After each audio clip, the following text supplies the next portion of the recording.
Hello, this is Brother Oats. Jude 14 and 15. And Enoch also, the seventh from Adam, prophesied of these, saying, Behold, the Lord cometh with 10,000s of his saints to execute judgment upon all. Throughout the Bible, the theme of judgment is prominent. Jude reaches back as far as is humanly possible to the days of Enoch to establish an historical precedent of divine judgment. Who is Enoch? God gives him this testimony in Genesis chapter 5 and verse number 24. And Enoch walked with God, and he was not, for God took him. Enoch lived and prophesied before the flood. The sureness of his prophecy came to pass. Jude points out that not only is the pending judgment of all ungodly mentioned 4 times in verse 15 alone, the word ungodly. Not only is it sure, but the pending judgment of the ungodly is serious. He says, Behold, the Lord cometh. Don't confuse the Lord coming with his own and the Lord coming for his own.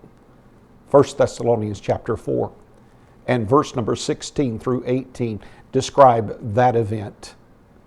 For the Lord himself shall descend from heaven with a shout, with the voice of the archangel and the trump of God. And the dead in Christ shall rise first. Then we which are alive and remain shall be caught up together with them in the clouds to meet the Lord in the air, and so shall we ever be with the Lord. Wherefore comfort one another with these words. But the pending judgment that Jude is describing is anything but comfort. In fact, this pending judgment is severe. In verse number 15 of Jude, he says to execute judgment upon all. That prophecy has been in the making for a long time, this final judgment of the ungodly. Peter addressed that to those who would scoff and even mock this pending judgment. 2 Peter chapter 3 verse 4, and saying, Where is the promise of his coming? For since the fathers fell asleep, all things continue as they were from the beginning of the creation. But he adds in verse number 10, But the day of the Lord will come as a thief in the night. Hebrews chapter 10 and verse number 31. It is a fearful thing to fall into the hands of the living God.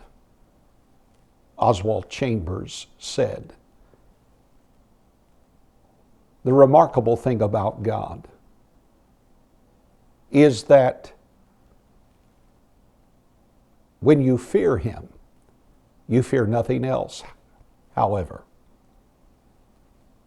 if you do not fear him, you fear everything else. Bereans, search the Scriptures. God bless you.